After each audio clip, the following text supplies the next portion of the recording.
that like an angel number? Yeah, 222. All my 222 people. Let me know what that is. 22. My birthday on the 22nd. Here you go. Of January. Here you go. I guess it would have made more sense if it was February. Yeah. Probably makes sense, right? 222. And then I go try to steal the moment. I try to make it all about me. Like it literally had nothing to do with you, no correlation to you. We're talking about the episode number. Right. What are you doing? Selfish. Cocky. You asshole. Ungrateful. Arrogant. Yeah, man. Obnoxious. Just dumb. Yeah, I gotta do better. Send hate his way. Everybody send hate his way. That's funny. Nah, but it's episode 222 of the Rise and Grind podcast. You ready to start? Let's do it, man. All right, man. Let's do it.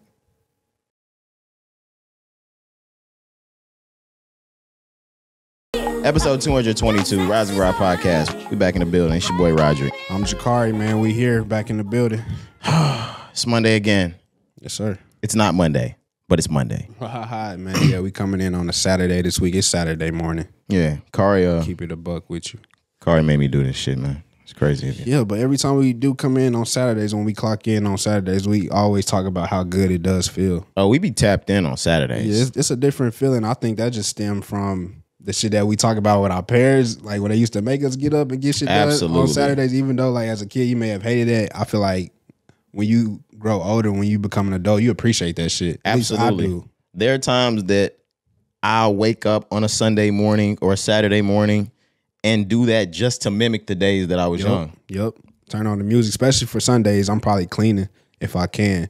But Saturdays too, I'm probably waking up early, turning on some early tunes, some old music, getting to it, lighting a candle. Man, I could just hear that old ass shit. Man. But yeah. Early one Sunday morning. Stupid breakfast was on. For Face real. ass. Saturday mornings do be lovely though, man. But yes, it's Saturday morning. It's really only the beginning of the weekend, so I can't even ask how your weekend was. How was Friday? Friday, so I had Friday off. I had mentioned that I took Friday off. Oh yeah, I so, saw you on Friday. Yeah. So Friday I got up early, did the prayer call, went to the gym, came back home, finished the work that I had to do for the pod because I had the day off. So I knocked out, I would say, shit that my morning was done, let me see, probably by like 11. Okay. So everything was knocked out for the pod. So that's the entire video, for the next day. That's the shit we want to upload. Like everything was done for the pod for episode 221. So after that, man, I was chilling, relaxing. I made some breakfast. Like, I'm off. I'm just doing all kind of shit, right? Right. Taking advantage of the time. But yeah, after that, man, I was relaxing for a little bit. We ended up linking up around, what was it? Probably like 1:30, some shit like that. We had some business to handle. Yeah, so we linked up for about 2-3 hours. After that, came back to the crib, man. Ended up falling asleep, taking a nap for a little bit. Got my hair cut. So Friday was a cool little day, man. Like I say, anytime, I just can't wait till I can work for myself and make my own schedule, bro. I just get so much done when I don't have to go to work, bro. Like, come on now, you already know how that shit feel. But I'm still grateful. I'm blessed, man, for everything. And that's headed. Come on. Yeah, for sure. I look forward to it. Like I imagine that's why every time I get like a little taste of it, bro, it eats me up. But excuse me? I knew you was gonna say, bro. Excuse you, nigga? I swear, I was like, fuck. Every time you get a taste, it eats you up. No, man, that was crazy. That was sick. That was sick. You are insane. I'm disgusted. You fucking ghoul. Yeah. You goblin. Yeah. Okay, what's a goon? Okay, you're a goon. But what's a goon to a goblin? You might be a goblin, nigga. My fault. That's my fault. I take it back, man. Men in Black meme right here. But like you said, it's Saturday morning, man. So I feel good going to the concert tonight, like I mentioned before. So it's a R&B only concert. Yeah. You told us about this a few months ago. Yep. I think you tried to like get people to buy tickets to or some shit. Yeah, I was like, shit, check it out, bro. Like everybody was in their R&B bag, so I was just like, this is something that we may enjoy. But anyway, it's gonna be all R&B, but they don't tell you like who's gonna be there or what sets are gonna be played. So you just showing up for the vibes type shit. So I checked on a ticket this weekend. Those are up to like $100 a ticket right now. Really? That's fucking crazy. Come on now. But yeah, man, Looking forward to that. Gonna be a great time. But yeah, how was your Friday, Saturday morning? How you feeling, man? Friday really, it was a fucking day. I'm not gonna lie. We did the Thursday pod. That's always recorded on Wednesday. Cari, if you can remember when I came in for the Thursday pod on Wednesday night, I was having this fucking allergy problem. Yeah. I could not stop sneezing. I was sniffling. You really was getting on my ass for it at a certain point of the day. All Thursday, the day the pod was out, I just was starting to build allergy issue. Towards the end of the night, like, one of my nostrils, can't remember if it's right or left. Every single time I breathe in, this bitch itches. So I'm sniffing and sneezing all night. Okay. To the point where I've sniffed so much, I wake up 4 a.m, nosebleed. Oh, damn. I was just going to say, what were you sniffing? Okay. Yeah, relax. But now you woke up to your nose bleeding? So, and the thing, I was fucked because right nostril. It was right nostril that I was breathing through. It itched every single time. So I was sneezing every single time I would breathe through the right nostril. I wake up 4 a.m, left nostril's bleeding. But by this point, right nostril's already stopped completely up. So I got to stop both of my fucking nostrils up right now. Okay. So to the point where when I get up on Friday, they still kind of fucking with me. I had plans on Friday. I had to cancel my fucking plans. Just because I didn't want to be allergy guy out or potentially sick guy out. Right. But I didn't give a fuck about Cari, so we still. I'm just playing. Nah, for real. We had business to handle. I was going to say, nigga, you gonna have to be in the hospital. Rain, sleet, this nigga Cari was coming. Period. Yeah, bro. Pause. Yeah, chill. Come on, man. We were linking up at the crib to go over podcast shit. Yeah, he was headed over to my house in his vehicle. Yeah, chill. Hey, you did it to yourself, bro. It's cool. Oh, come on. I'll let you make it, bro. But yeah, that was my Friday. Okay. It's Saturday. You got Saturday plans. Yes. I'm finna be fucking relaxing. Okay. We're podding through a UFC fight that I would really like to see. Kamaru Usman's fighting right now. Fuck. Why they fighting early? Overseas. Okay. Yeah, usually when they fight at the 12, 1, 2 p.m., I'm just giving away our recording time right now. But if they're fighting around that time, it's because they're more than likely outside of the U.S. Makes sense. It's nighttime over there. Okay. That makes sense. But this fight's on tonight, though? Saturday night? I don't know if there might be some boxing on tonight. Y'all know fighting is my fucking shit. But as it pertains to UFC is going to wrap up this afternoon. Got you. Fuck, man. And I hate the fact that I'm podding during the fucking UFC. But I love podding more. So what's up, y'all? How y'all doing, guys? Right. We here, man. Saturday, so Sunday. What's the Sunday plans? Sunday plans? Nothing. We not linking up for your sister? Oh, yeah. My sister's, she's moving. She's leaving the state. Right. She's moving to Georgia. Teardrop. My sister's like my best fucking friend type shit. 2 years apart. On a different type of best friend tip than me and Cari. But she's moving to Atlanta. And yeah, we're having a roast and toast event for her. Okay. Yeah. So if you want to have a roast for her, you can roast. If you want to have a toast for her, you can toast type shit. Yeah. You know, some close friends and family can be in the building. Facts. Yeah, I'm looking forward to it, man. It's bittersweet because, you know, I don't have any sisters. You my brother. Right. Channing, your sister Jordan, those are my sisters, you know. So, right. I'm super proud of Channing, though. Like, happy for you, you know what I'm saying, to go out to Atlanta, take that move. But yeah, I'm looking forward to get on your ass. I know we gonna for sure be on her ass. I haven't finished it. Confession, and I can say this now because it's the Monday pod. I have not finished writing my roast. Like, I'm actually writing my roast. Of course, you got to, man. You're a comedian. I really didn't want to do a roast. I wanted to do a toast, but my mom wants me to do a roast. Damn. Yeah, I didn't want to do it. I'm a toast for sure. Oh, man. I'm probably going to be the only one roasting. Probably. But the thing is, I'll get some jokes off. The thing about it is, if you've seen like a Comedy Central roast, I'm roasting all of y'all niggas.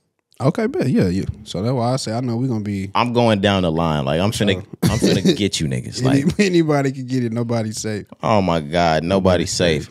And like, I think because we're still near my mom, like, and my mom's gonna be there. Some people have their censored hat on.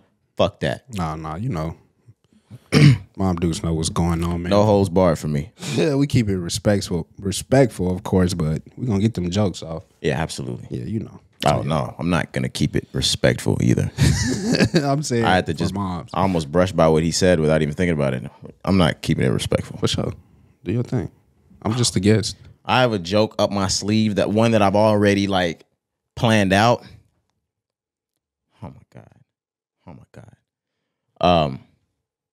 But yeah, man, it's actually good to do this roast because I feel good getting back in this kind of like writing feel. Okay. It's good. When was the last time that you did some writing? Probably like a month ago. Okay. Something like that. For sure. How was that? Take us to, I mean, if you want to, you don't have to, but like, how do you shit is hard. I was about to say, like, what do you tap, like, what side of your brain, what side of your mind do you tap into? But I know you really probably have a process. I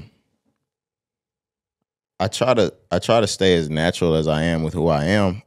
It's hard to even fucking explain. I have a format, like, okay, and it's basically like any regular comedy format. Like, you gotta build your joke without somebody knowing that you're building it, and then go completely overboard, and they just walked into something they had no idea they were like. It's really hard to explain. Nah, yeah, it takes a lot. It's all good. I ain't mean to put you on the spot. I'm interviewing this nigga. No. It's cool, but yeah. I just know you take it serious. I've seen you do stand up. I've seen you, lock in and really lock in on the process of writing. So I just wanted to ask, like, how it was for you doing it now. Writing again, that shit is hard, bro. Mm-hmm. Because it's almost like I've took so much time not writing. Right. I don't even know where to start. And I've changed since the last time I wrote. So, but that shit is lit. That's now that I be realizing, like, that's what comedians get a kick out of. Like, I'm different, like, and I got different shit to talk about now. I'm on that same shit though. Welcome to the dark side. Enough about me. Let's move on. All right, man. So, also this past week, let's just talk about this. I forgot, but have you been watching March Madness? Absolutely. I've been off the entire week. So I've been completely locked in. My TV, outside of just yesterday when I tapped into BMF season finale, I tapped into the season premiere of Power Book 2 Ghost. Before that, from Thursday all the way till now, there's been nothing on my TV but college basketball. And it's been good basketball. Yeah, man. It's been some great-ass games. Same for me. When did they start? Wednesday, Thursday, whatever they started. They started Wednesday night. Wednesday night. Or Wednesday, period, something like that. But the bulk of the games began on Thursday morning to afternoon. Gotcha. And just like you, man, my TV has been on nothing but the college basketball game. So I got YouTube TV, bro. They created, like, this new view just for March Madness. They call it, like, multi-view or something. You basically have like every fucking screen, like a like multi-TV type shit. Man, every Sunday ticket. You have Sunday ticket for NCAA March Madness. So I'm locked in on that. So I'm seeing every single game, and then you could just instantly switch over to whichever one you want to be on, and then it start playing the sound from that one. So yeah, I've been locked in on it for real. And I mean, I just really thought that I wouldn't be because I don't really follow college basketball and March Madness like I did before, as far as like knowing who's on what team and who's the best. Like, I'm just not locked in like that. But like you mentioned, these games have been so good. They're just good. It's been hard not to watch it. I'm the type of person, like you said, I haven't been super locked into college basketball since the beginning of the season. But I'm always locked into March Madness. I'm the type of person, my sister was an AAU player growing up. I was an AAU player. You were an AAU player. I can just go to a gym on a Thursday or a Friday and start a tournament and watch that shit play out because I know it's just going to be good basketball. I don't have to know who the players are or who the teams are. I know it's going to be good game. I know it's going to be shit talk. I know it's going to be a great environment, good basketball. So I'm there to watch the entire tournament. It's the same thing with March Madness. It's close. Yeah. it's win or lose. Some of these niggas have worked their whole life to this point and lose it just like that. Yeah, man. You see upsets, Cinderella stories. You saw Furman in Virginia. That shit was crazy. There were boys on the floor like it was Friday Night Lights, Corey. Crying. Hurt. Giving it all. Giving it their all. Man. Letting it all out. Yeah, man. But we saw games like that when we were linked up on Friday. Mm-hmm. I forget. We saw the Baylor game Friday. Who else did we watch? It was some other games. But yeah, that Baylor game was good. I really can't remember who else we was watching there. But just looking forward to it, man. I know at this point it's round 32. Mm-hmm. So the next games, who will win, they'll go to the Sweet 16 and on. So yeah, I'm definitely looking forward to just the rest of this week to finish that out. We saw that Marquette game. That was close. Game was live, yes. Marquette in Vermont. Yes. We saw Purdue. Purdue went down. They lost. Last night, did you see that? Or my apologies. Friday night, FAU in Memphis, Penny Hardaway. Yeah. Oh man, I saw that. Shout out FAU, but it was sad to see Penny go down like that. Facts. And they kind of hold him too at the end. You seen it? Yeah, I saw it. Yeah. TCU, they pulled that out. Great games, man. Hell of a game. Yep. Hell of games. I'm looking forward to watching more of this when I'm done potting. Yes, because sir. it's on right now. As we speak, March Madness is being played. Furman's playing already. Damn, yeah. We need to hurry up. Absolutely. Duke finna start. Well, let's go ahead and move on. You ready to get into the music? Let's do it. All right. We only had one album to actually talk about or that we've heard. Mm-hmm. We got more albums to talk than just this one. But out of the ones that we've heard in full length, we've just got EST Gee's new album, Mad. Right. We've heard this one once fully through. And then I think we played it damn near all the way through again in pre-production earlier today. So we've sat with it for a little bit. How are you feeling with it, Corey? Sounds okay. I'm not really ready to grade it too much because and we may have had it on. I know we played it when we linked up on Friday, but we was working at the same time. We watched we were talking over it. So like I really don't remember it too much. Like I said, even if we did finish it and then in pre-production, same thing, it was on, but it's a lot going on. So I really just ain't been able to give it a close listen as much as I want to yet. But from the songs that I have heard, EST Gee, we know he's a great artist, but sometimes the songs may get repetitive. Sometimes the beats may get repetitive. But there's some standouts that I did like. He had a Kanye sample on like the second song. So it's a lot. But like I said, I'm not really ready to just go all the way in because I haven't heard it too much. I'd say the same. What I would say, just because I believe I was probably paying a little more attention to the album yesterday than you were. I was closer to speaker number one, but I was controlling the volume too. I like this. I'm not gonna lie. Over the course of it, there weren't any songs except for maybe one that we heard. We were like, I don't like this. Let's move on to the next one. But there weren't any that we were just like, skip. No, definitely not. It's good EST Gee. There's the back and forth of, do the artists need to change and switch their music up, or do they stay the same and keep the fan base they have? If he's going to keep making a high level of what he's doing, I'm not mad at him making the same music. Facts, because it's working. It's working. For somebody like him, he's having a lot of success. Like you said, his fans, his core fan base may not want him to change up the sound. No, they don't. Just like you mentioned. They want that gutter trap ass sound like he's giving them niggas, and it works, and it sounds good. Exactly. So why change it until, you have to change it, essentially. So if it ain't broke, don't fix it. When it's broken, then we'll pivot. And if we need to pull more of this auto-tune EST Gee out of the bag, if we need to put him with some of the female rap artists so we can get more of that money bag, sexish type of vibe, we'll do that. But right now, them bricks and them birds is doing it. The streets is moving, man. You would have thought this nigga was signed to FBG. FBG. Real shit. But nah, real talk. Everybody eats B. For real. It's nice out here. But yeah, shout out to EST Gee. I am gonna play that some more over the course of this week, like I said, just so I can get a better feel for it. I was looking at the track list though. I do remember that song with Young Scooter. I do like that one. Yeah. That one was crazy. There was a Diamonds Are Forever sample on there. Yeah. I think that's the second song. Ball Like Me Too. Is it? I think. It's only 14 songs on the entire tape. But yeah, I think the one that had the Ye sample was number 2. But okay, it's 2 or 3, one of the two. So, yeah, it sounds good. Yeah, it's cool. It's cool. Check that out. We just had some other albums that we wanted to mention. I don't know if you've gotten into these. I'm looking through all three of these. There's only one that we really talked about. Money Man, Red Eye. He dropped a new album. Yeah. Have you heard that? Not all the way through. I heard a few songs. There's an intro. The intro has Babyface Ray, so I played that off top. I like that one. And I probably heard about 3-4 songs. Money Man's, I've always been a big fan of him. Another guy that's independent, raps about, luxury shit, advancing, being your best self. Financial literacy. Investing, financial literacy. So just shit that separates him, bro. So it's always a good listen when he drops a tape. So I'll be playing that some more as well. You know what I told myself?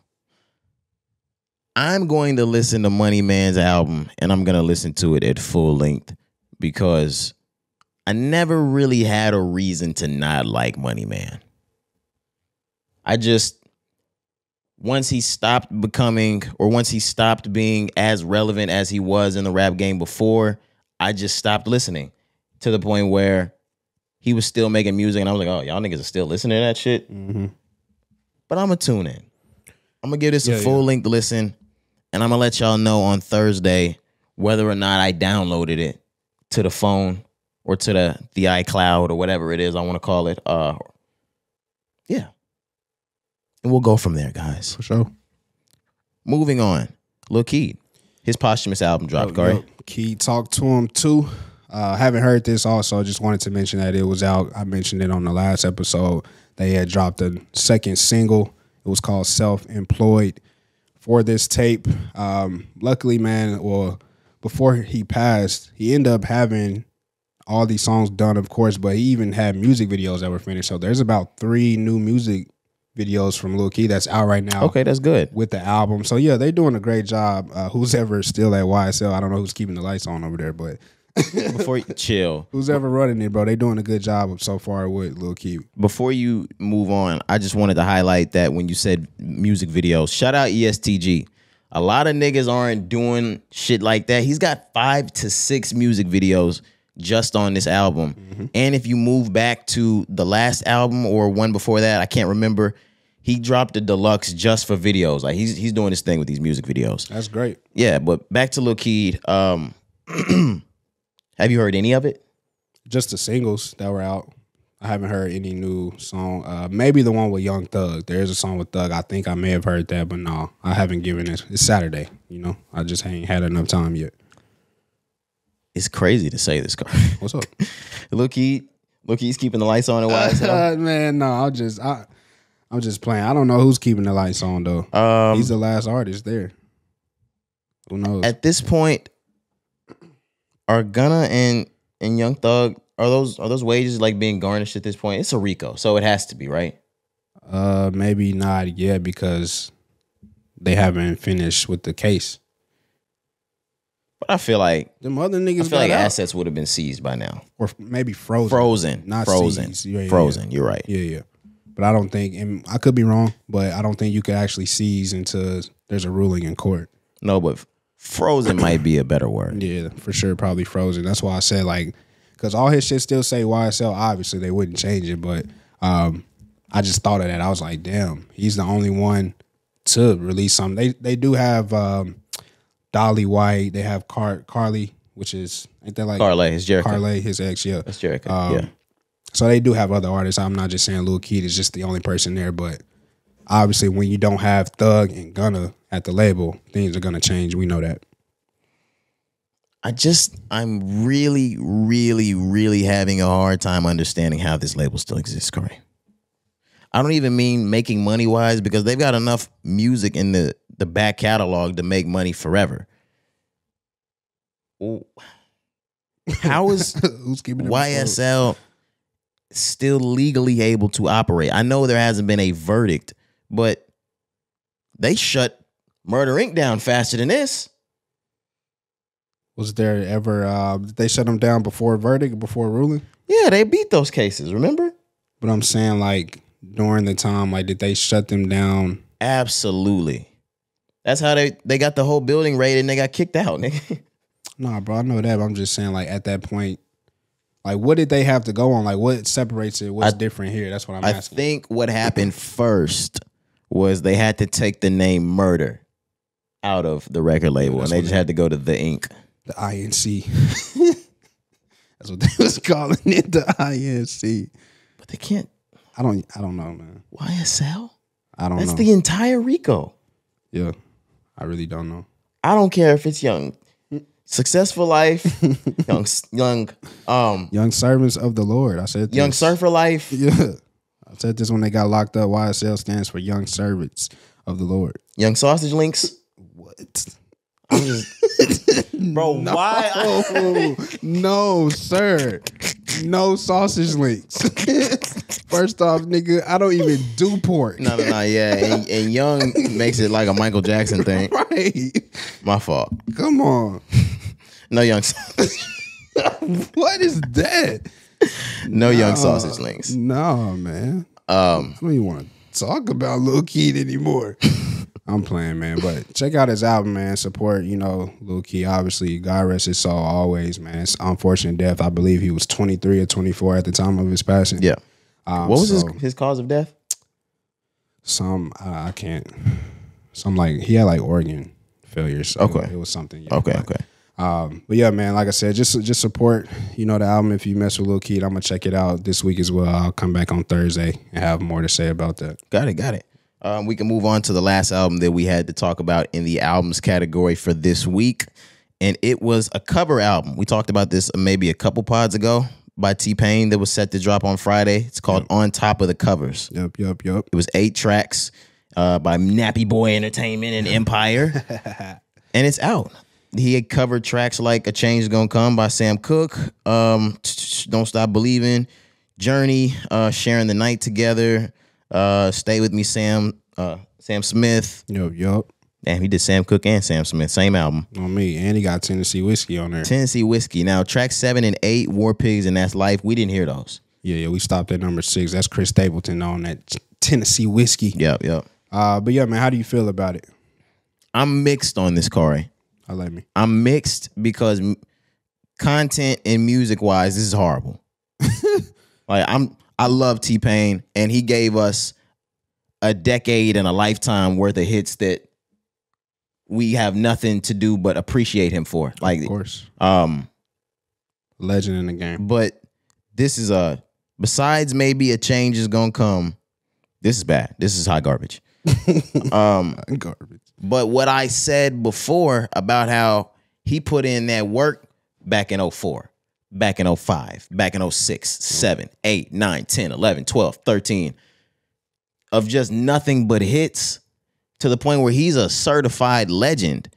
After all of the hits that he's given us, yeah, if he's sitting back fat off of all the money he's made, even though we know the story of T-Pain or whatever, or his legendary status, and he's just like, you know what? I want to compile 8 of my favorite songs, clear them and cover them.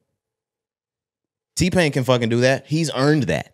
Like, that's what I mean. I'm conflicted because the music's bad, but he's earned this. Facts. He can do whatever he wants.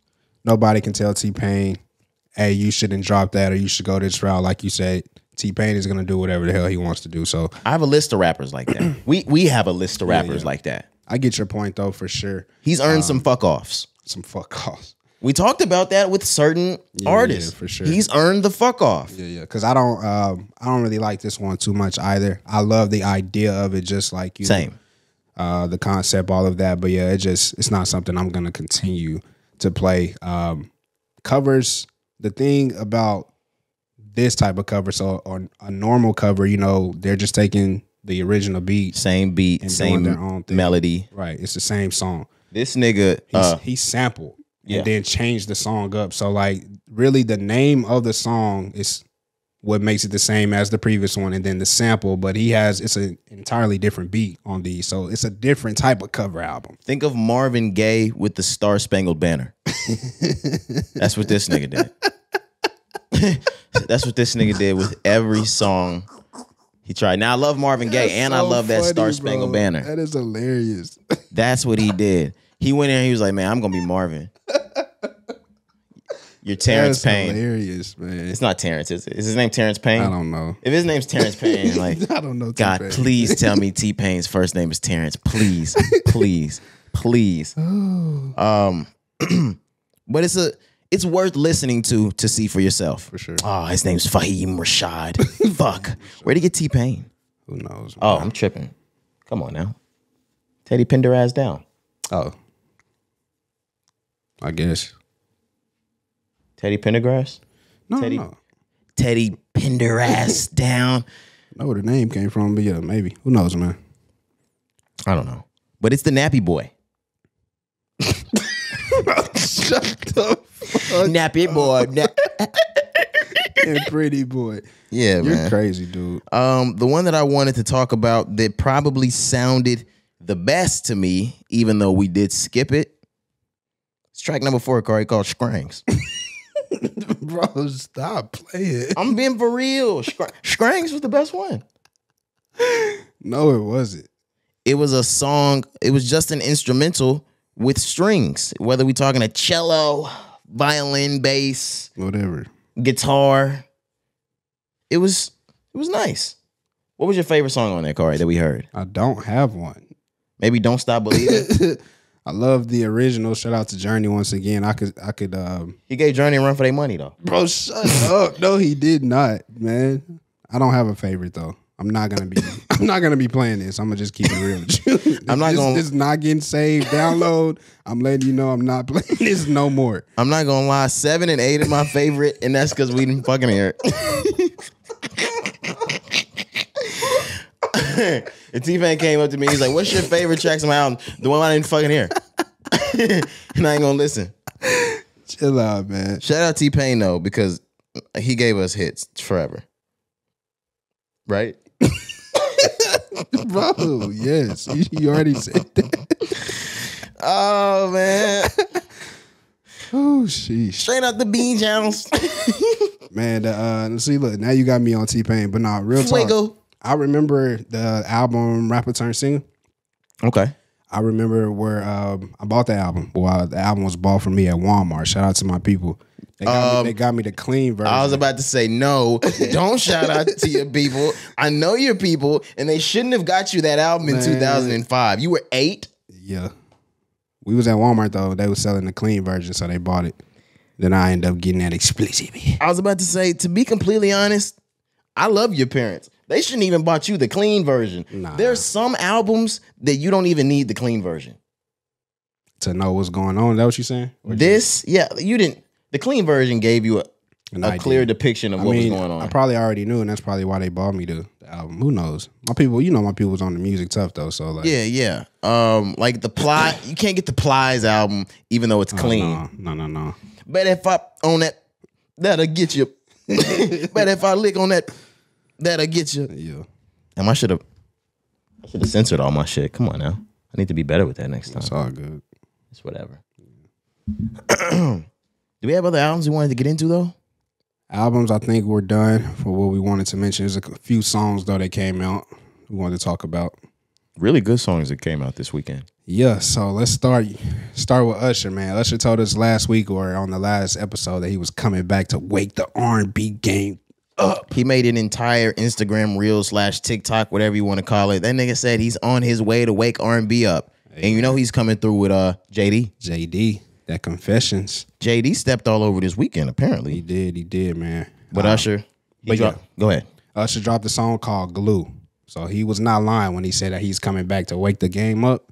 When we linked on Friday, I played this song for you, and you was like, is that Usher? It's because Usher is always, even when he was a young nigga, he was always on that grown and sexy shit. Correct. But Usher, even in the same realm of grown and sexy, has a way of reinventing every single fucking era.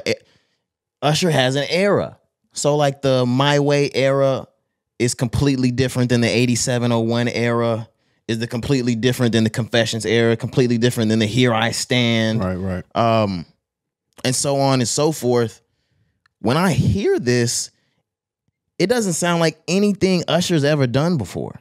And on top of that, it doesn't sound like anything that's out currently. Absolutely not. You know what I mean? So that's why I wanted to Male R&B artists aren't going there. Right, exactly. That's why I wanted to point out you asking that question, because it makes you think like, oh shit, what else does he have in store if this is how he sounds on this song? There's not a male R&B artist in the game right now that can go there. Yeah, nobody can even sound like that, dude. Because of the deep voice that Giveon has, he can't even reach where Usher that high, where he was on high. Glue. Yeah, he can't get that high. I love Lucky Day.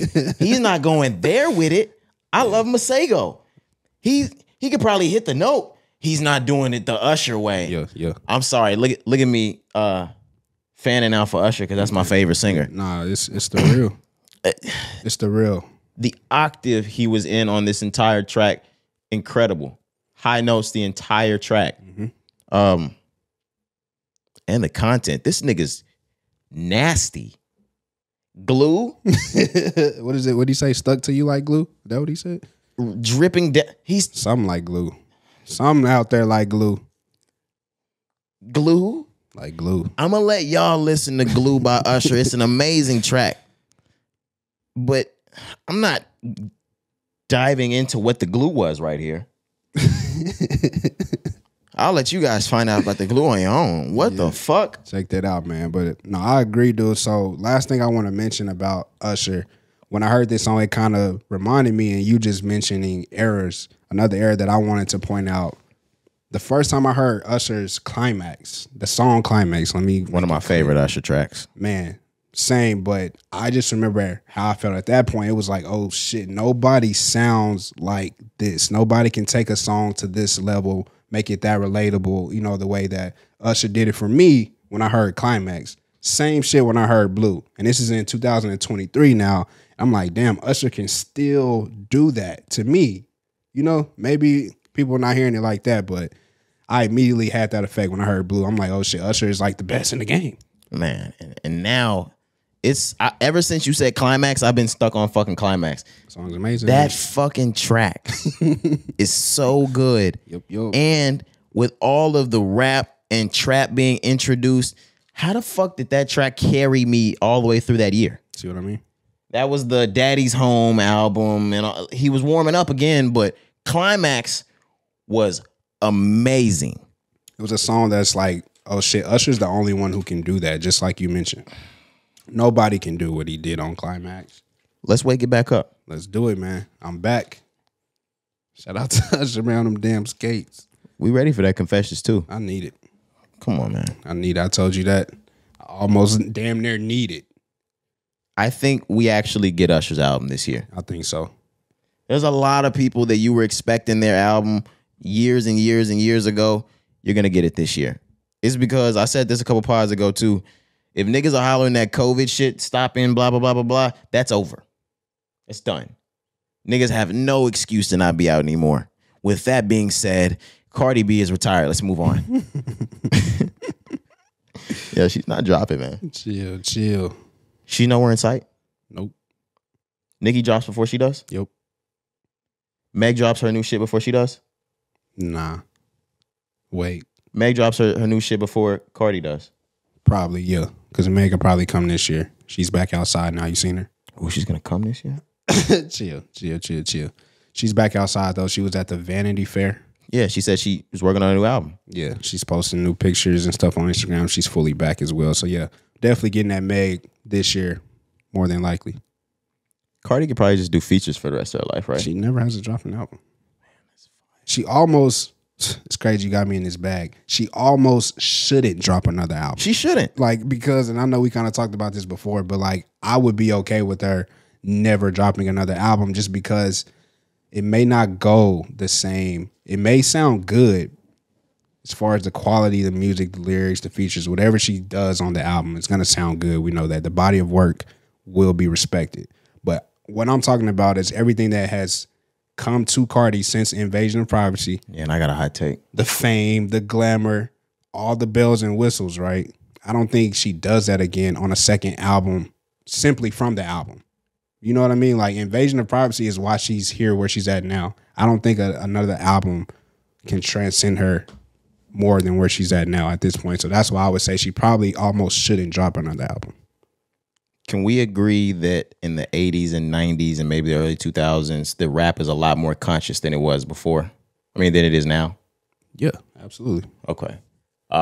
So you can see why it's fit that maybe like a Tupac or the Nas is the standard back then, but the best rapper you can think of now, or people would say some shit like Drake nowadays.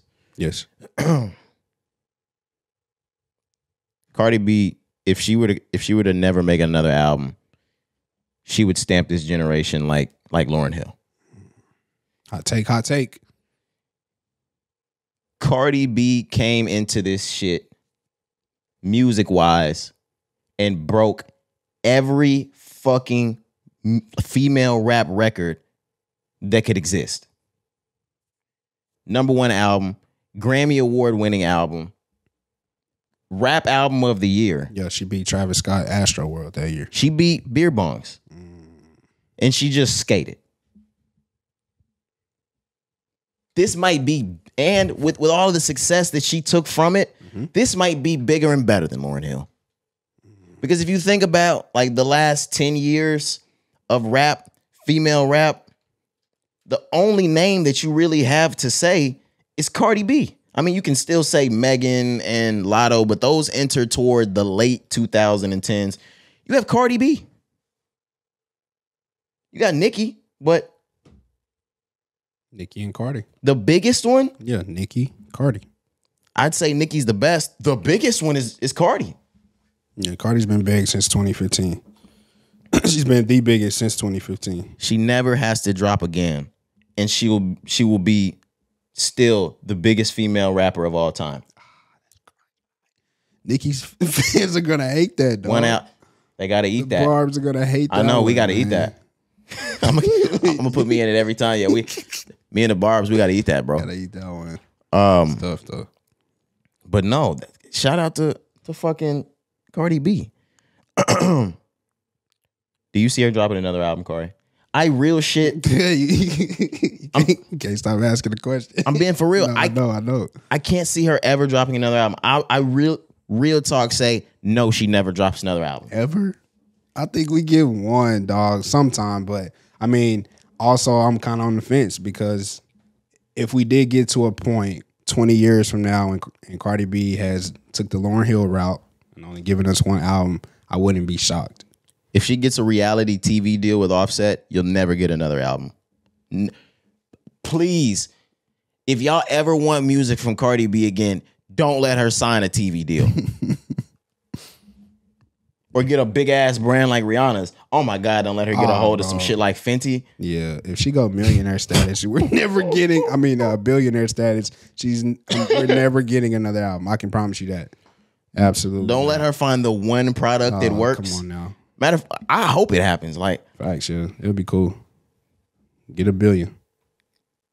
We don't need the sophomore album. We don't. It's a good take. It's been 5 years. No, it really has at this point. We're in March. It's been 5 years. Good take, man. All right, yeah. But let's move on to the next track. We said that Jermaine Dupri was smoking this whole weekend. Curren and Jermaine Dupri dropped a new track called Essence Fest. Yup. It's for an album that they got coming out. Yeah, that they've been working on for years at this point. They let us know the name is going to be called For Motivational Use Only. So this is the first single, like we mentioned, for that upcoming project. Sounds good, man. It's very high energy. That's our favorite thing to say. But it's a lot of energy behind this song. JD's a lot of instruments and different sounds and noises on the beat, which I'm looking forward to because I really don't know how they're going to take this tape.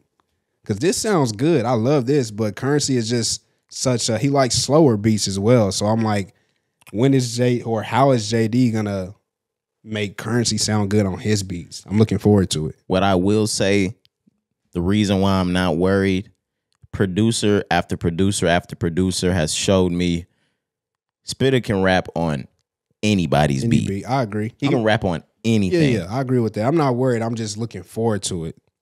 Absolutely. To it. But, to seeing what it's gonna sound like. To what it's gonna sound like. But yeah, no, you're correct. Spitter can go any flow, any beat. If he wants to be on beat, he'll rap on beat. If he wants to rap off beat, he'll rap off beat. He can rap on anything. So yeah, I'm excited to hear this too. Facts. It's gonna be fire, bro. I'm loving these producer artist connections that we getting. You mean like Hit Boy, Music Soul Child, collabs? Yeah, I'm loving that shit. Yeah, bro. Yeah, absolutely. All across the board, we're getting a lot of good projects for sure. We got one more track that we need to talk about. Black. It's called Fatal Attraction. This is another single for his upcoming album. This comes out this Friday? This Friday. Fatal Attraction is coming on the album Since I Have a Lover. The name of the album. I heard this track once. I'll let you get into it, Cari. It sounded good. It sounded good, guys. No, I like this song the most, man. So right now, currently, he has 4 songs out.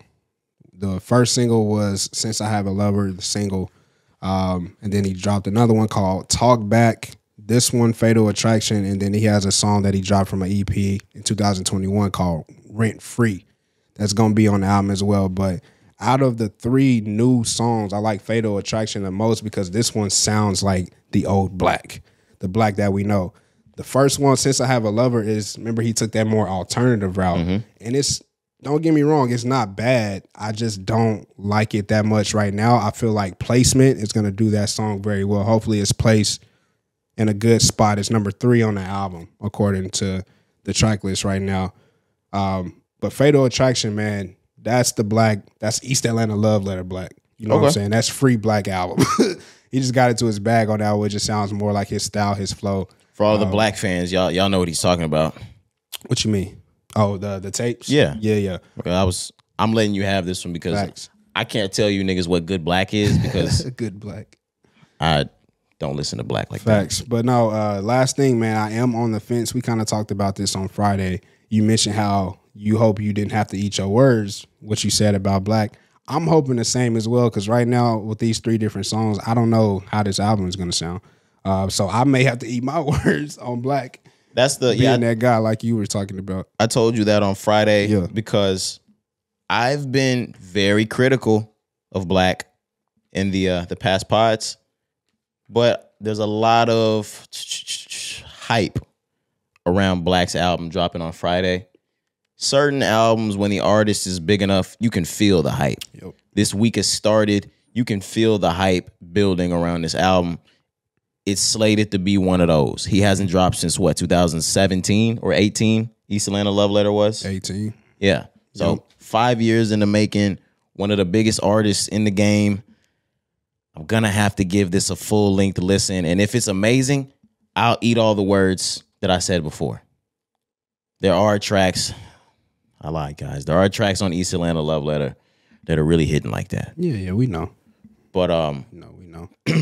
I just haven't been an overall big fan. But I'm gonna check this out. And if it's amazing, it's amazing. It gets downloaded to the phone and we'll live with it from there. We move on. Yep. But yeah. I don't think we had any more albums or singles to talk about that were out at the moment. We had one to talk that's dropping.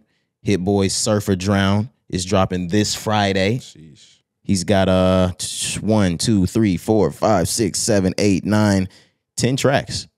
I can live with that. And he's got features by Nas. He's got a track called The Tide featuring Nas. He's got 2 Dom Kennedy samples, a Currency sample, Alchemist. We just talked about that track. You said who else? Feature. Yeah. I'm sorry. What did I say? Sample. My apologies. Yeah. Features from Nas, 2 features from Dom Kennedy, Currency, Alchemist, James Fauntleroy. Yeah. There's another one on there, but I'm not 100% sure. A couple others. Yeah, Avellino, that's a UK rapper. That song's already out. I heard it. But no, man, I'm looking forward to Hit Boy album, EP, whatever project this is going to be. 10 songs, bro. He's killing it right now. Not only from his solo rap, but on everybody's fucking beat that he gets on, he's killing it. So I'm looking forward to playing that. I'm going to play that first. I ain't going to lie to you. And the thing that's really doing it for me, I just saw this in the corner too. He's killing this, and for the past few years, he's been killing this on his own label that he's owning all these masters. So this might be one of the first, whether it's a producer or an artist or a rapper or whatever, this might be one of the first artists we've seen step into their prime independent. That's good. That's a good take. Yeah. He has a way around the industry to be able to connect with those that he wants to, but it seems as though he's tapped into the biggest of the big when it comes to what feels or seems like that underground scene. Yeah. When you think about the Alchemist, he's the biggest of the biggest of the big of underground. He's huge underground. Dom Kennedy, we crown him as like the king of the underground. Nas is one of the ones that he was always huge coming up, but he was kind of the black sheep to Jay-Z. Jay-Z got the fame, but Nas was the rapper. He just has a real creative way of making his way around the game with people like him independently. And I've never seen anybody link up with all of the great independents and make it feel mainstream. And make it sound good and it actually be successful. You know, niggas will try shit and sometimes it just don't work.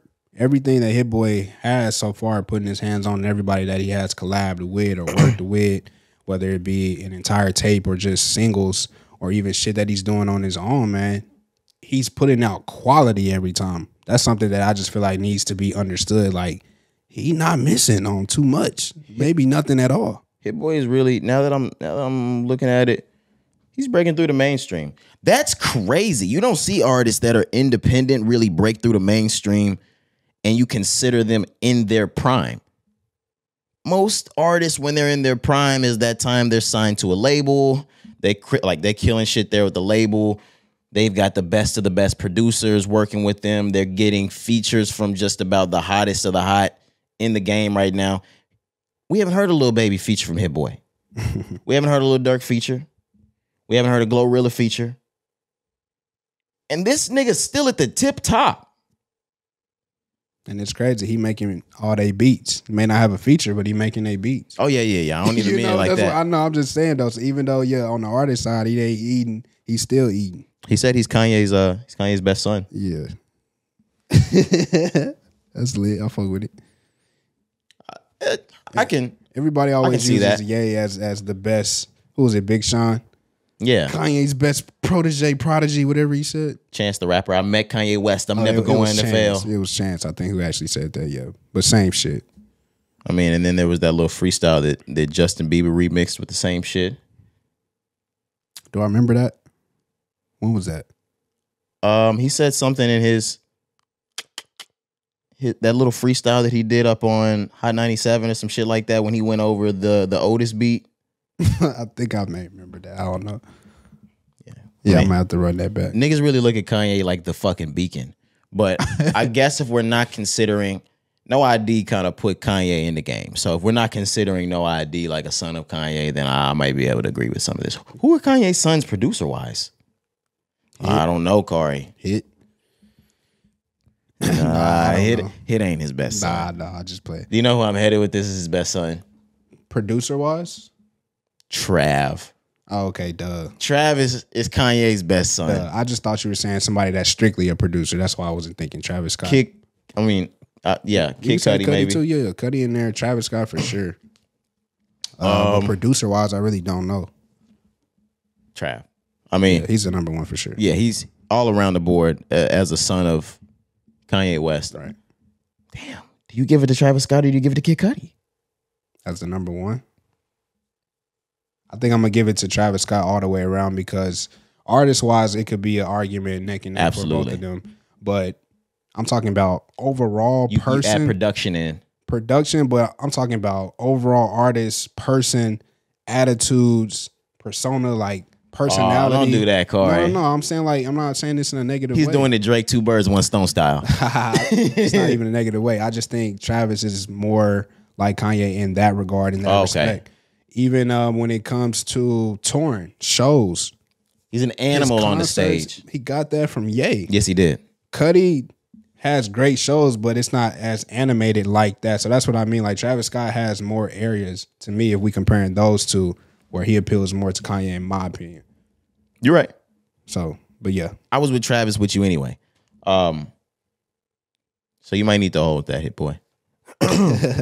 You might gotta hold that one. Yeah, man. Shout out to Hip though, bro. And did Hit Boy tell him where his daughter's birthday party was gonna be?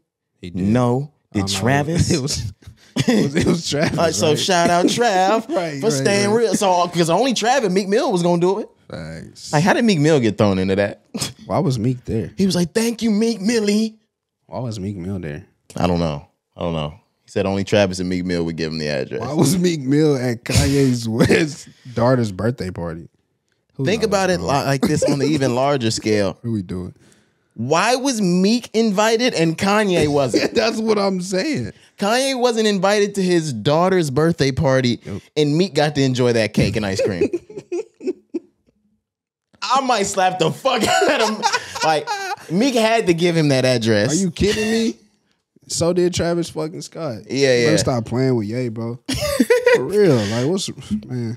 Speaking of Kanye, in the latest Kanye West news, he got all those charges from, you remember when he ran up to those ladies and slapped that phone out? Yeah, I saw that. They dropped all those charges.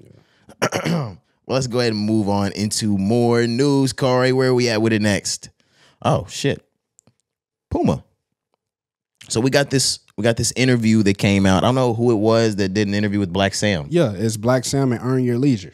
Oh, okay. Earn Your Leisure. Shout out them niggas. Man, them niggas eating, bro. In that real estate, financial literacy space. Killing it. We don't shout too many niggas in the podcasting world out, but when you putting young black men and black men in general on game that we should have been on 20, 30, 40 years ago that we're behind, but we need to take a step forward in our finance.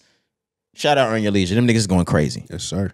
But okay, they were doing an interview with Black Sam, and he mentioned that Puma, not because of any sales, not because of any merch that's out, just off the strength, Puma still invests money every single year into Nipsey Hussle's children's trust fund. Yes, sir. I got the quote. It says, "This is Black Sam. After everything, they came back to the table and made sure the kids were set up straight. It had nothing to do with the sales of clothes or the success of the capsules. Just off the top, every year they hit the kids in the trust fund. They did right for Hustle." That's love. That's love, man. And to think about a company as huge as Puma that, of course, just has the money laying around somewhere, right, that they're using it for the right things. That's amazing, because you don't hear it. You don't hear shit like that from Nike or Adidas. Hell no. Hell no, you don't. When Kobe passed, they were all ready to sell this nigga's and Gianna's fucking shoe without him, without Vanessa's okay. Just looking at the price tag, man. So yeah, I agree with you.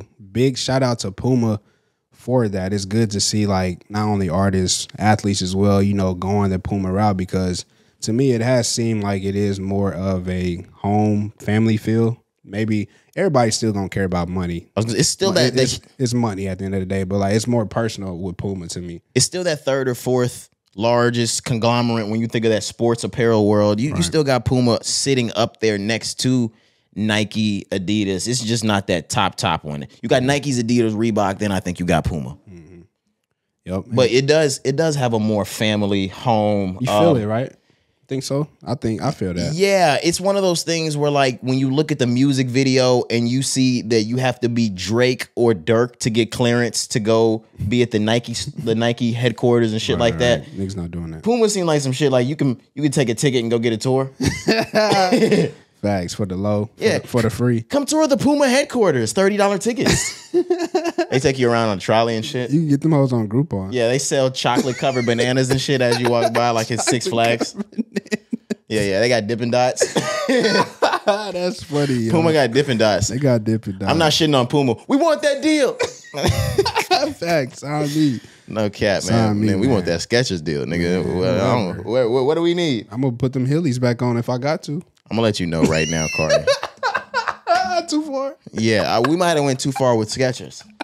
Like, nah, Skechers be throwing that bag. I see that commercials. But if Skechers threw us that bag and they were like, in every Instagram picture, you gotta have these Skechers on. I'm gonna rock the hell out of them Skechers. Are you kidding me? Yes, I'm gonna rock them Skechers. Maybe we come in with some new style, some new flow around there. Kanye's, I gotta bring Kanye. Right, we gotta bring a whole new nigga, brand. they kicked Kanye out of Skechers. You know how that went down, nigga. Yeah, man. But at the bare minimum for me, I was like, when I saw Jack Harlow get with New Balance, I was like, okay. I mean, you could probably work that. We would have to go into Skechers and design a shoe. Let's do it, man. You don't think Skechers, hit us up. You don't think we could do it? Absolutely. What about Shaq? No, I'm gonna let Shaq have it. I ain't gonna lie. Which is crazy. No, I really tripping because Shaq know the game. Absolutely. Because he hit us in Walmart, Kmart, stores like that where it's affordable. I was gonna say where it's affordable. Yeah, and it appealed to more people, millions more people. You know, so shit, Shaq may actually have a route. And let's just be real. What's up? It's only us materialistic niggas that go in and buy the shit, and young white kids that want to emulate us. But it's really only us as materialistic niggas that go in and buy all those designer shoes and Jordans and shit like that. Right. Shaq is making more money because there's white folks and black folks and Hispanic folks and Asian folks and Middle Eastern folks that go in Walmart and don't have it, and they just pick up the pair of Shaqs. They just get them new Shaqs, man. Oh, I said it's smarter, low key. Absolutely. He's way smarter. Yeah. We might need them Shaqs. Hey, if you see me in them Shaqs, don't tell nobody. No. Don't tell nobody. The thing about it is, in 8th grade, I had a pair of Shaqs. Oh, no, they weren't Shaqs. They were and one. Oh, my gosh. A pair of fucking and ones. Oh, and man. The thing about it is, my friends got on my ass, but they really only got on my ass to a minimum because they knew I didn't want to wear them and they knew I didn't have to wear them. Yeah. What happened was Christmas, I opened up a pair of shoes and my dad, for some reason, got me this fucked up pair of Nubuck suede and ones. I can see the silver shiny ass logo on the side, but they were and one, and I wore them to school during the 8th grade because I wanted my dad to know I was grateful for the gifts that he bought me. Correct. So I had other shoes to wear. We was starting to get shoes by then, but I put the Air. That's not the Air. The and ones on. Probably once a week. It was not ears. Yeah, no. They wouldn't air they shit. Was ands. I wouldn't air shit, was nigga. Ands. And one. And you look stupid. And you need to take them all off, little boy. And you're a fucking dumbass. And you need to tell your daddy. Right. But and he know he's wrong for that. Yeah, but the thing is, growing up, I always knew. Damn, look at me getting deep. Yeah. Go ahead. I always knew Mom Dukes made more than Pops. Okay. So Mom Dukes always went the hardest on Christmas, and sometimes my pops really didn't even have it to get us shit for Christmas. Got you. So when he came through with the shit on Christmas, I'm like, all right, the nigga, he did something for me. You did something. Yeah. I gotta appreciate the shit. Facts. I'm a rocket. And I even remember, this was 8th grade, right? You said? I remember you telling me this. Yeah. I told y'all that. You told us like Pops bought these for me. I'm gonna wear them for Pops. Y'all knew I knew what style was back then. I wouldn't have just bought the N1s and right. wore them shits to school. But yeah, I want you to know I heard what you said in 8th grade. I heard what you said, but I said, boy, fuck that, nigga. Take them motherfucking N1s off right now. Oh man, nah, I'm playing, bro. He's not kidding. He's not kidding. And the thing about it, foul mouth, me as a teacher, I be thinking about some of the foul mouth shit that we said. I literally would walk in and hear niggas go, take them motherfuckers off, nigga. And Cari seems like the logical, nice, cool, calm, collective one these days. And he was even then, but everybody becomes a product of their environment standing next to all the niggas that aren't. Are you kidding me? So even at Cari's smartest, he was on your ass back then. Yeah. And the niggas that Cari was with or that we were with, they're even harsher than Cari. So I got it. Yeah, bro. I got it over them shoes. Yeah, I was just gonna say that. Like, we was able, because these days, you know, like, niggas act like they can't even score no more these days because niggas, they feelings hurt. But yeah, man, we didn't care about none of that because it was love at the end of the day. Like, not for everybody, though. For us, though. I'm saying, like, our group, like, if we get on your ass, bro, like, it's love. So it's not. It's love, bro. If it wasn't, bro, it's love. There were points in time on our 8th and 9th grade year we would point out random students that did not have the correct attire on and literally ridicule them in front of everyone. So, yes. I was saying between us. Like, me getting on you is still love. But no, yeah, like we said earlier, anybody could get it back then. Oh, nobody was safe, bro. Nobody. It didn't matter. And there was even a day, and Cari, I fucking hate Cari. What did I do, man? Fuck Cari. Oh my God. Fuck Cari. All right, so Cari's such a wannabe cool fucker. What? Oh, I hate Cari. Oh my goodness. So man. in 8th or 9th grade, I think this one actually moved on into 9th grade. We were really stylish growing up, and we just so happened to have parents that were fortunate enough to support us and have us dressed in that shit. We had that shit on. We had that polo on damn near every day. But everybody from the polo game, the Ralph Lauren polo game, knows you have USPA. The United States Polo Association, or for hood niggas, the United States Polo Assassins. Since for some reason you niggas can't pronounce association or read it, they just see the SSSN and they be like, oh yeah, the assassins. Assassination. But we would truly bully kids that did not have real or true Ralph Lauren on, and they had the USPA. Do you know where I'm going when I'm saying fuck you, Cari? No, I don't. I'm listening. There was a day that myself, Cari, and Stevie, y'all have heard Stevie, friend of the show, decided to parody this day. And we all picked USPA shirts to wear to school. Mm-hmm. Yeah? Yeah? You follow? No, but yeah. You fucking following me? No. So we just thought it'd be a funny ass joke. We wear polo every day. Why don't we just pick the USPA shirts and us three will wear them as a joke? It's 2011 and 12. Cell phones are a thing. I message Cari. I message Stevie. I let everybody know, hey, tomorrow's going to be the day we're going to wear the USPA shirts. I hit Stevie back. Stevie hits me back. He says, all right, we're going to wear the USPA shirts. Cari hits me back. All right, we're wearing the USPA shirts. I show up to school. Why does Cari have a fucking polo on? No way, bro. Nigga, I don't remember this. I swear to God. Up, Cari. I swear I don't. Oh, I wish we could call Stevie right now. Did Stevie show up in one?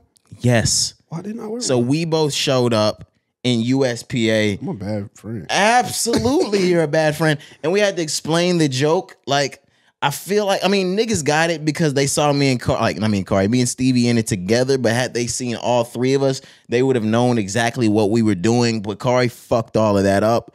And we damn near got ridiculed for wearing USPA. Halfway through the day, I changed my shirt because it wasn't really a joke anymore. It wasn't worth it. Like, what the fuck, Cari? It's not a joke. Yeah, I'm sorry, bro. I'm sorry. On this pod, 2023, I apologize. You're about 12 years late. Shit.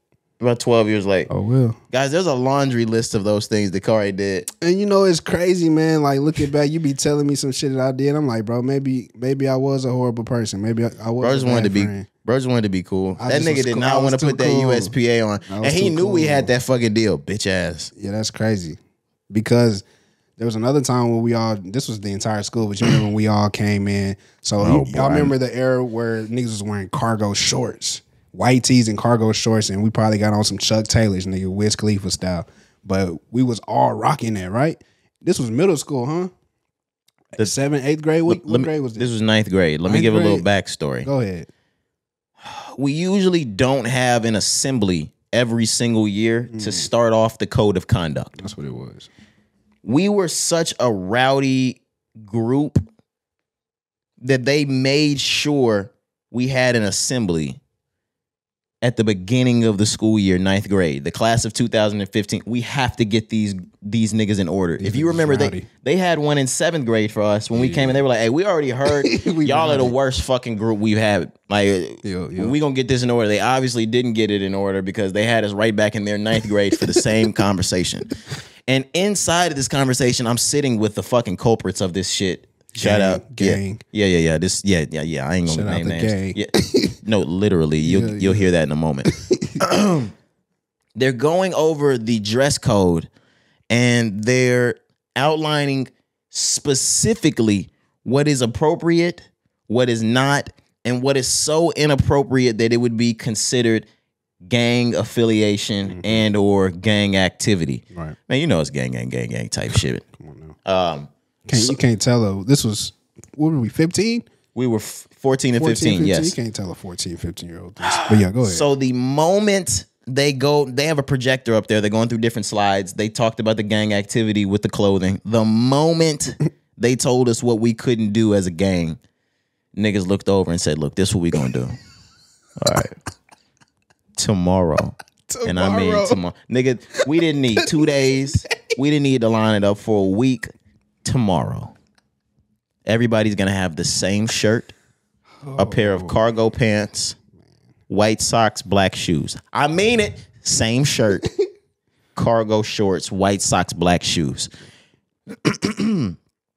We had sent the memo out. Everybody was sending that fucking memo out. It was getting out to the students. It wasn't getting out to no teachers. It wasn't getting out to no admins. And this was before group text, group messaging. So this is a chain. What they call it? A chain message? This is word of mouth. Yeah, it's a chain message and it's word of mouth. Yeah, for but sure. yes, if you were a class of 2015 kid at that school, you got a text message that night on what to wear. Yep. We ride the bus, Cari. When I showed up to the bus stop, there were 2 other niggas already dressed like that. I see Cari.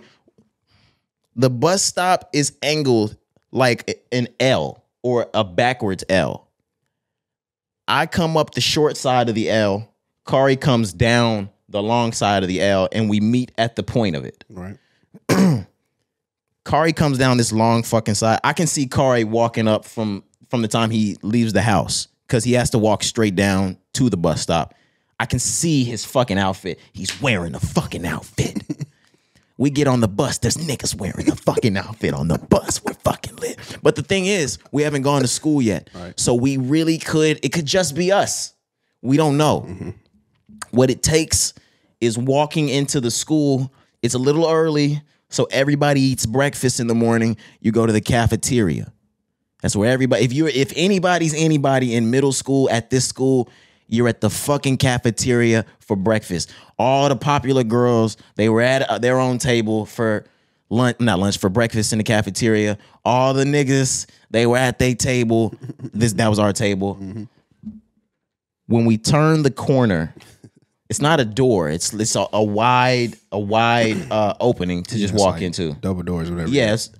When we walked in, Cari, everyone in the fucking lunchroom had the exact same outfit on. To the point where when we walked in, we were popular. We were pretty lit. Everybody just started screaming when we walked in. Them niggas caught on to it immediately. I don't know if the lunch lady signaled it. Somebody. If the teachers did it. But walking back from breakfast, going to first period, I saw some of my friends getting grabbed. We knew he was in trouble. It didn't take no time, bro. It was like 10 minutes later, we knew we had fucked up. We were into some shit immediately. Yeah, bro. I promise kids were getting grabbed before first period started. As I'm walking into classes, I'm hearing teachers go, I don't know what you think, but you're not going to get to keep that on.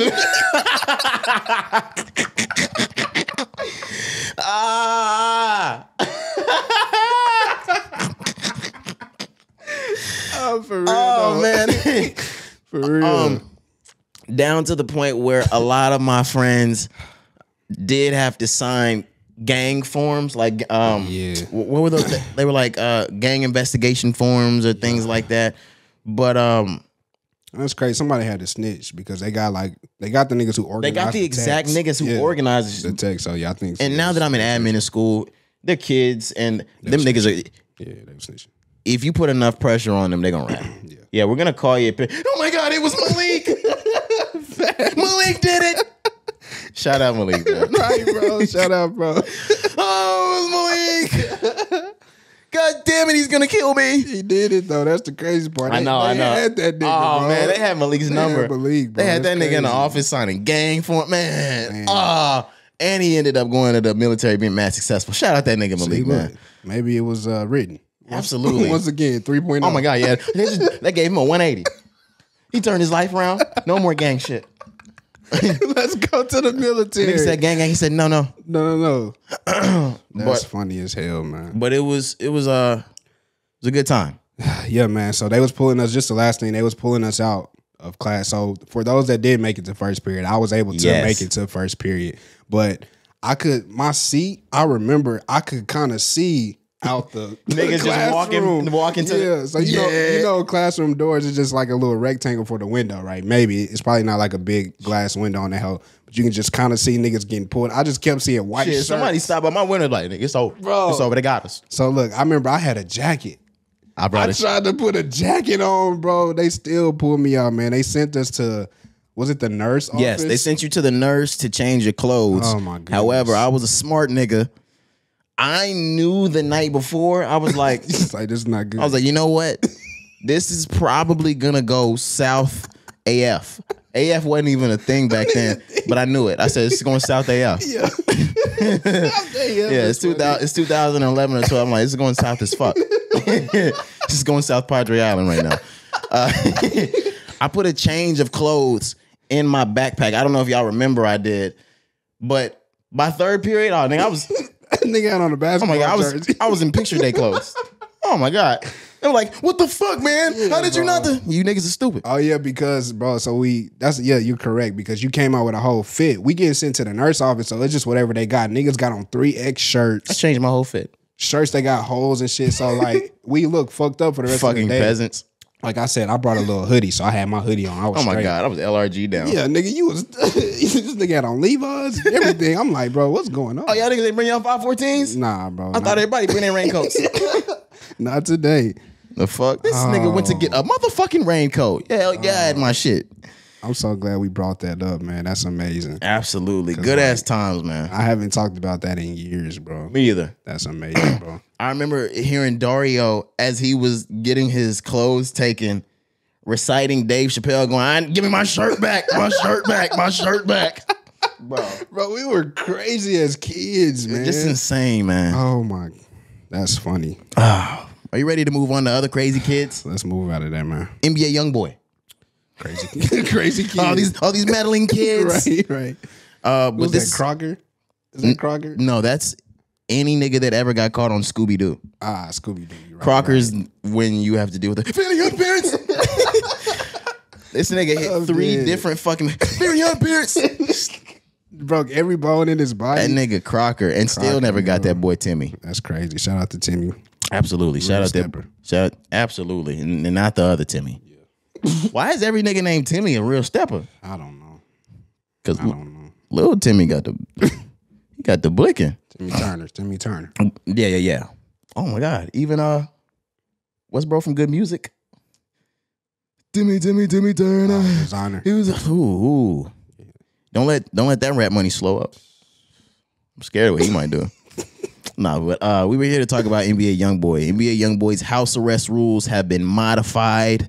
He's actually received fewer restrictions than before. Right. Do you have more on it, or you want me to go into it? Yeah, I think I got a little bit more. So it says the court issues this written order modifying condition number 18 and condition number 19 of the order setting conditions of release document. This was filed on October 27th. So these are the charges. I'm sorry. I thought No, those are the motions. I have them here. Okay. Number 18, those were the 18 and 19 were the ones that were removed. Oh, okay, 18 gotcha. was no more than 3 persons may visit NBA Youngboy at his home at any time. Okay. They removed that. So now you can have more than 3 people in the home.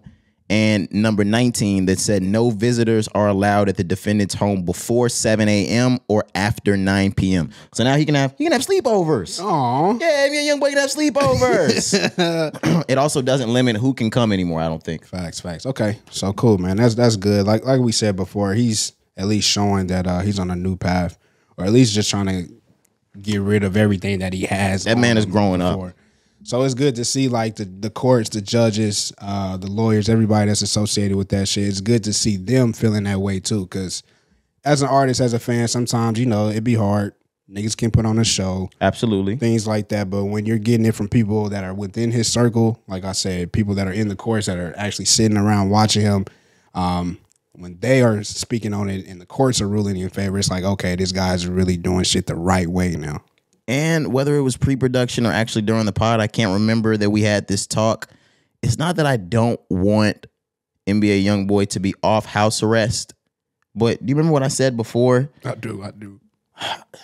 It was a joke that like, oh, keep him. But it's because I want NBA Youngboy to build a habit of everything that he's doing to the point where when the not cuffs, but the house arrest cuffs are off of him, right? He still wants to do everything that he's been doing every day before instead of the things he was doing prior to. Because when you have all that freedom, it's easy to just go back to it. When a drug addict leaves rehab, it's easy to go cop and go right back to doing that shit. Yeah, that's good, brother. It's even harder to stay on the straight and narrow. And for niggas, let me just put this in an example for niggas. It's way fucking easier to cheat than it is to be faithful. Especially when you got all the freedom in the fucking world. But I just want him to build the best habits possible. So when all of the restrictions are lifted, he's still moving as if they weren't. You potting, boy. I just want, damn it. I just want NBA Youngboy to be as great as we've seen him be the last 12 months. That's real, bro. That's real. He's been calm, cool, collective to himself. Even in those I hate Youngboy moments, you know that he's doing that secluded in his home. He's not leaving. Yeah, it gives you a peace of mind from before. Before the house arrest, I know what you mean. Before the house arrest and all that shit is going on and you know this nigga is in the streets. And he could get so mad that he can go get active. Yeah, it's a different feeling. But he seems like he's, even if he gets angry, he's got the people, like you said, the support around him to keep him level-headed. He talked about how his wife these days keeps him level-headed. Absolutely. Yeah, I said wife, they're married. Shout out to brother, man. Absolutely. Shout out NBA Youngboy. Congrats to him for having some of these restrictions removed and released from him. I know that's a weight off his shoulders now that he can have more people inside the house and make his space as comfortable as he wants it to be. Yada, yada, yada. But yeah. You got more on it? Nah, that's it, man. All right. Let's move on. Corey, Donald Glover, a.k.a. Childish Gambino, has a new show on Amazon Prime. It's a thriller. It's called Swarm. Yeah, man. It just came out on the 17th, I believe. Friday. Absolutely. Yesterday, if I'm not mistaken. But yes, I did see that floating around social media. It's an American psychological horror thriller television series. Damn. It says the series follows Dre, that's played by Dominique Fishback, a young woman whose obsession with a pop star takes a dark turn. Appearing in supporting roles are Chloe Bailey, Billie Eilish, Damson Idris, and none other than Paris Jackson, daughter of Michael Jackson. Yup. Dominique Fishback, bro. She's in Judas and the Black Messiah. Oh, okay. Yeah, Okay. That's her. She is. Yeah, she's fire. She also, was she in Wu-Tang? You wouldn't fucking know, would you? I'm not finished, bro. My bad. Corey, what episode are you on? I told you this on Friday. I'm not telling you. We just gonna talk on the first, man, or the episode that comes after April 1st. I'm not saying it. She's not on Wu-Tang, but she's on that movie with Jamie Foxx that streamed during the pandemic on Netflix. It's called Project Power. Okay. That's one of the first ones I remember seeing her in. And it looks like she plays in a recurring role on The New Proud Family. Okay. Fire. So she's working, putting in that work. She's working. And she's set to be in the new Transformers movie that's coming out. It's in post-production right now. Sheesh. But yeah, shout out to her. I've seen her face before. Just can't remember maybe where. But what we really wanted to talk about with this show coming out, I do want to check this show out because whether it's an American horror story, things like that, I like a thriller that's not a movie that y'all can keep me locked in and scared for 10 weeks straight. Yeah. Like, facts. If you can do that, and I'm a fan of Atlanta. So I'm a fan of Donald Glover, Childish Gambino film work. And he's written for so many shows that you niggas don't even fucking know before. I'm a fan of his film work, so I'm gonna check this out. Like I said, what we wanted to get into was the clip that we saw on social media. I haven't seen the entire show. I haven't seen any of the show except for this clip that's Damson Idris beating Chloe Bailey's back. He's clapping her. Yeah. Any nigga that had any love for Chloe Bailey, just out the window, huh? It's gone. It's gone. Yeah, there was a lot of even if he was fake fucking on Friday. Absolutely. A lot of throwing up. A lot of not being able to hold your food down. Yeah, bro. A lot of smoothies, soups. Yeah, niggas did not have a great night's sleep Friday night. Yeah, I had a Caesar salad on Friday night. That's all I can keep down. For lunch, smoothie. Smoothie bowl. For breakfast, juice. Quinoa. The fuck? I woke up to that video. Yeah, bro, that's tough. This is Chloe Bailey's breakout into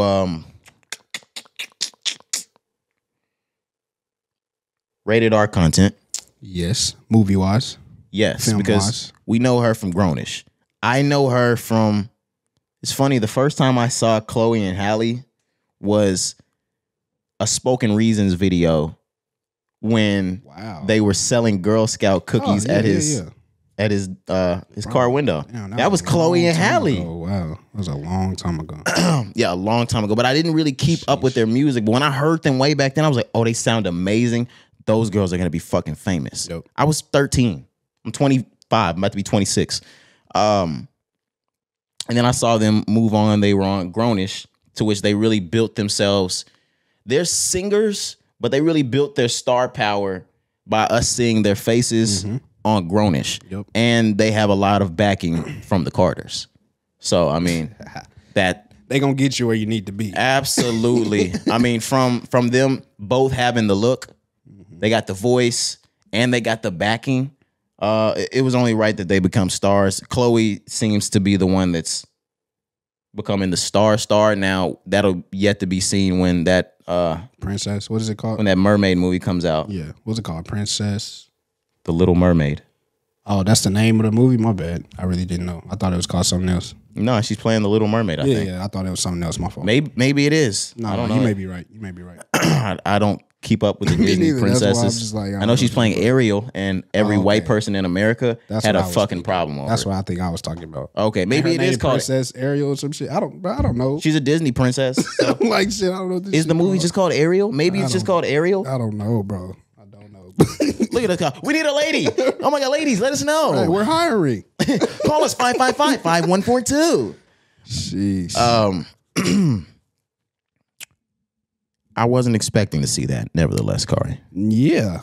Like you said, I haven't seen the whole thing, so I don't know what's going on to really gauge the situation. But nah, he was going insane on Chloe Bailey. And I'm just like, why would you do that? The wildest thing about the scene is the main character, Dominique, or Dre, or Trey. Was it Dre or Trey? Dre, I think. I don't know you.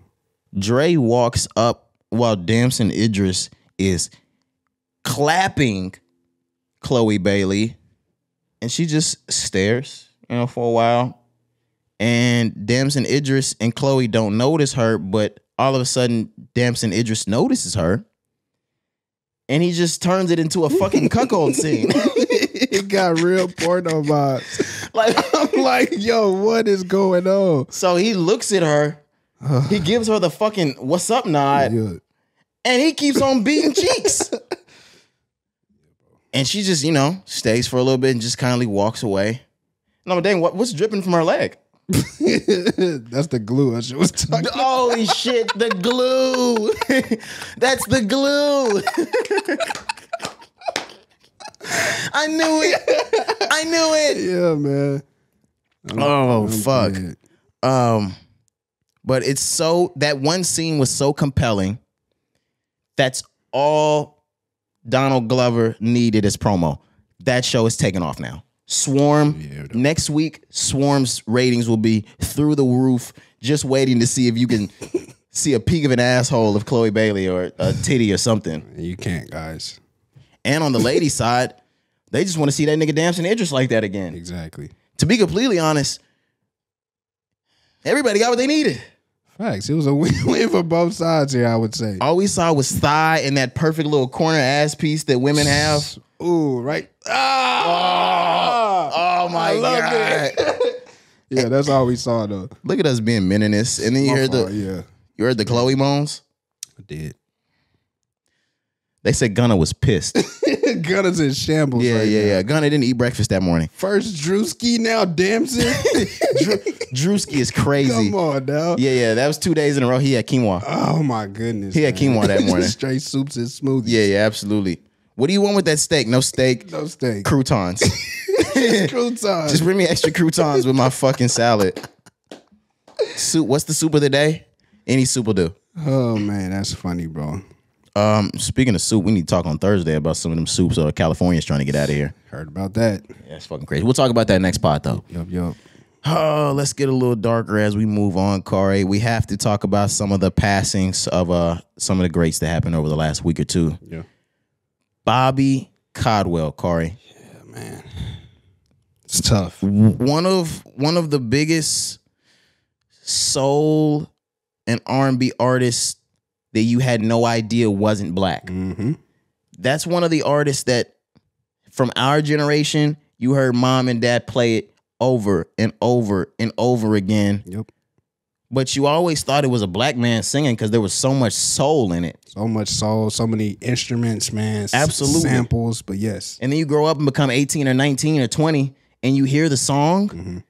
And then you're finally looking at it on your cell phone because back then when we were listening to it before, it was just coming on the radio or on a CD. Yep.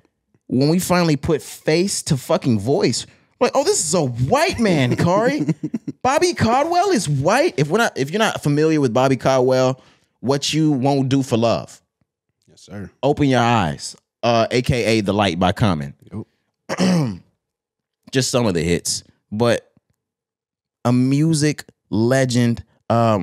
Tupac sample, What You Won't Do for Love. Absolutely. Come on now. I love that fucking. I think I've played that Pac song as my song of the week.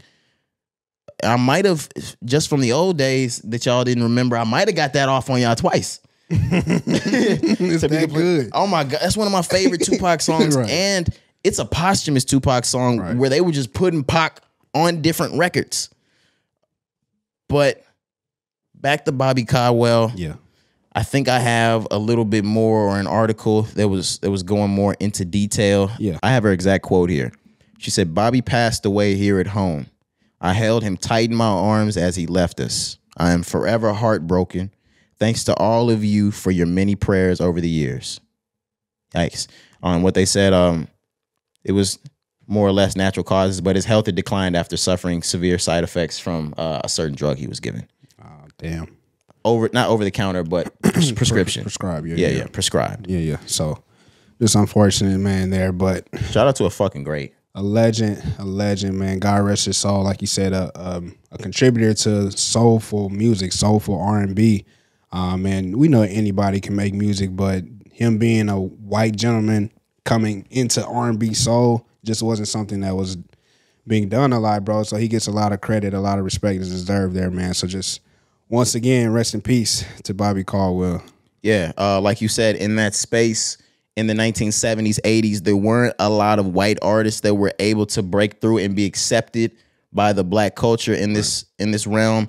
I can really only speak to the average white band, David Bowie, and Bobby Caldwell. And they did their fucking thing. Now, Phil Collins, his tracks were able to break through to everybody. But shout out to Bobby Caldwell. Yep. The next person that we actually wanted to get into was Lance Reddick. If you're not familiar with Lance Reddick, he was Sharon on John Wick. I'm not familiar. I'm not a John Wick person. Me neither, yeah. But I know him as Cedric Daniels from The Wire. Yep. One of the greatest fucking television shows to ever grace a television set. He was a good guy. I loved Cedric's fucking character on this show. At this point, we've lost Omar Little and Cedric now. I forgot first and last name from The Wire. I told you I watched The Wire as a kid, bro. I can't remember names from The Wire. Yeah, no problem.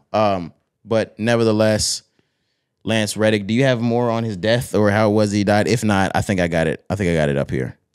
Let's see. Yes, Lance Reddick, actor known for his performance on Cedric Daniels on The Wire and for his work on the John Wick franchise, has died.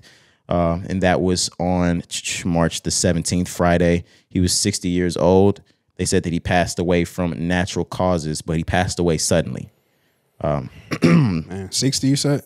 Yeah, 60 years old. 60 is so young. I was gonna say, it's not when you think about when you think about being a 20-year-old, 60 isn't young, but it ain't old.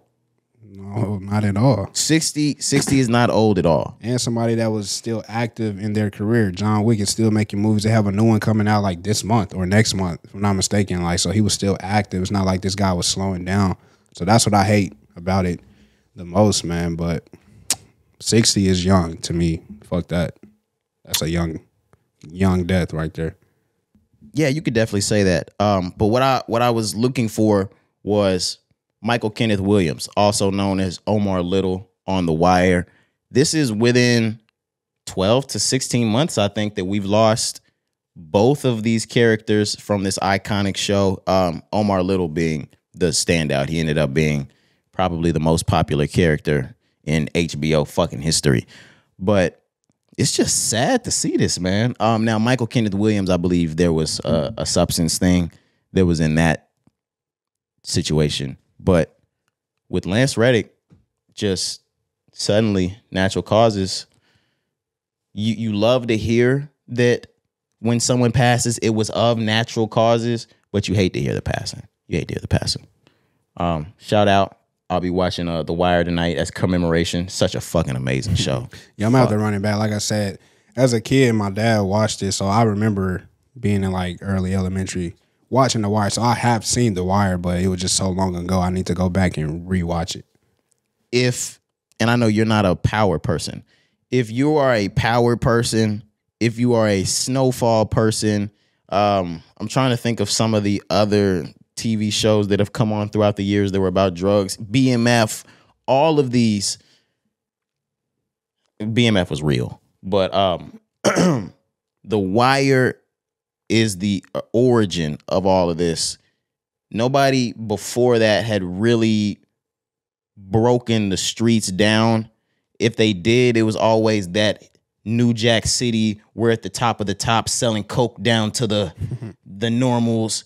Nobody had ever broken it all the way down to the corner boys. To the streets. Yeah, nobody had ever broke it down to niggas that was really out on the streets selling grams. Facts. And who they answer to and who that person answered to and how the streets worked, how Philly worked, how grimy the streets really got. The Wire did that, and that's why it's hailed today.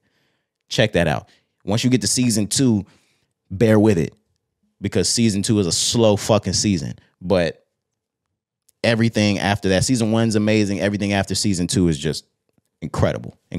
Some of the biggest characters you've ever seen come through there, like Michael Kenneth Williams, Michael B. Jordan, Idris Elba, Lance Reddick, Mac Wilds. Everybody that, like, a lot of these young black men got their start with The Wire. Idris got his start with The Wire. Stringer Bell type shit, nigga. All right. I'm going on and on. I'm making this the Wirecast. Are you ready to move on? Yep. We got one more thing left on this thing, Corey. Is Trump going to jail tomorrow? Trump might be in jail by tomorrow morning. I'm not even gonna lie to you. I'm only most not concerned, but I'm only most interested in this topic. I wouldn't be because it sounds like bullshit any other way. Mm-hmm. I'm only interested in this topic because this came straight from the mouth of Donald Trump via Truth Social. Mm-hmm. Do you have what his quote was on Truth Social, Corey? Yeah, man. So it says here, this is from CNN. In a social media post, Trump, referring to himself, said the leading Republican candidate and former president of the United States will be arrested on Tuesday of next week. He also mentioned protests, take our nation back. He's still on that shit, huh? Take our nation back. Because he knows how crazy his supporters are willing to go over them. Look at it. They stormed the entire goddamn Capitol. Yo. So, of course, them niggas would raid a jail over Donald Trump. But is this a long time coming, Cari? Yeah, possibly, man. Because this is from the Stormy Daniels situation, right? I have no idea. Let me see what I could just read right here. It says that he expects to be arrested in connection with the investigation by the Manhattan District Attorney next week and call for protests as New York law enforcement prepares for a possible indictment.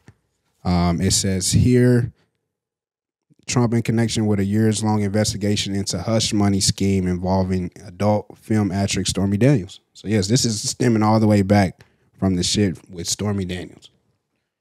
Okay. So yes, to your question, I think it's finally, it may finally, I'm not going to say it is, obviously we don't know, but it may finally have caught up to Trump. The thing about it, I never, ever, ever saw Trump actually getting arrested, cuffed, anything like that. And it hasn't happened yet. So, not speaking too soon, but right. I can't picture it in my head. Not only is this a former U.S. president, now I do know his party hates him at this point, and so does the other party. I'm talking about a nigga that's mob tied. He be with Jay Prince now? Okay, I see what you didn't know I was gonna do this. Yeah, no, I didn't. I didn't know I was gonna go there. No, I thought we were more mature than that. No, I thought we were above that. What are we? We're at an hour and 40 in or some shit like that. Yeah, I thought we were above that. I gotta be better. I thought that was more of like a 20-minute kind of thing. I gotta be better. That's wow, my fault. That's my fault. Jay Prince and them. Jay Prince and Donald Trump linking up is disgusting. Donald will spit on that nigga. I heard it. My fault. I love Jay Prince. Yeah, I know. I'm just playing. But Trump is mob tied. Yes. I don't see him getting cuffed. I don't see him going to jail. If he does get cuffed, he's getting out immediately. He's not getting sentenced. Prove me wrong. I can say up until this point, I have always thought that same, or had that same thought. It's like Trump just got too much power. Even if it is a situation, where he's probably in the wrong, everything here, this case, seems like he's in the wrong, but we've known the shit that he did when he was actually in office. It's like, okay, it's a lot of shit that Trump probably has done or had knowledge of, right? But even with all of that, all of it? Right. But I never thought like you, like we would see him get handcuffed, but him actually coming out this time and saying it still, I'm like, okay, maybe something does happen on Tuesday, but that's going to be must-see TV, bro. They're going to have something on his hands probably so we don't see the cups and shit. You know how they do that. And they're going to have, just imagine CNN on tomorrow morning.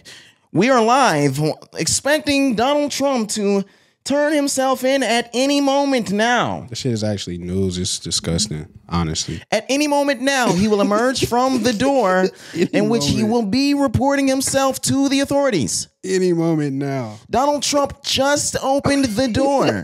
He's walking out now. The authorities have grabbed him. Anderson Cooper. Oh my gosh, Don Lemon. Get him, get that fucker. Oh, they gonna drink to this one. Oh yeah, for sure. Oh God, please let the CNN cast be able to drink to Donald Trump being arrested. That shit would be funny. Get that fucker. Don Lemon gonna lose his job. Absolutely, for sure. He might lose his freedom. Damn. Sheesh, we going that deep? I meant like he fuck around and get arrested too.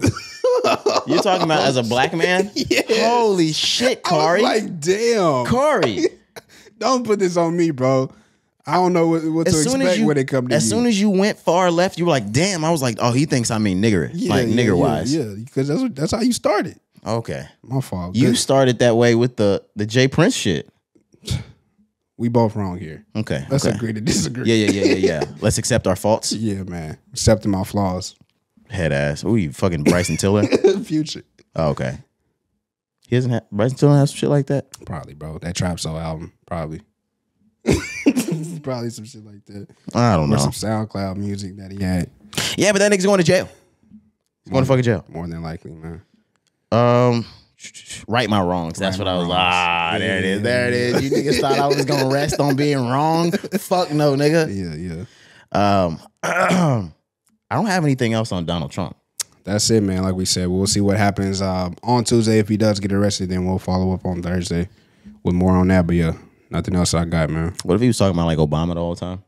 What you mean? That was gonna get arrested? Like a leader and former president, so he's gonna be arrested on Tuesday. Nah, Obama never getting put in the slammer, man. Absolutely not. Squeaky clean. Yep. My nigga quit cigarettes for that job. Do you know what it takes for a nigga to quit cools? Not the cool. That nigga quit cools. Yeah, bro. All right. Chill out. The fuck? Chill out on Obama and them. All right. I think that's all we got, though. That's it, man. All right. Let's get into the songs of the week. That was it, guys. That was episode 222 of the Rise and Grind podcast. Your boy, Roderick. I'm Jakari. All right, man. Let's get out of here.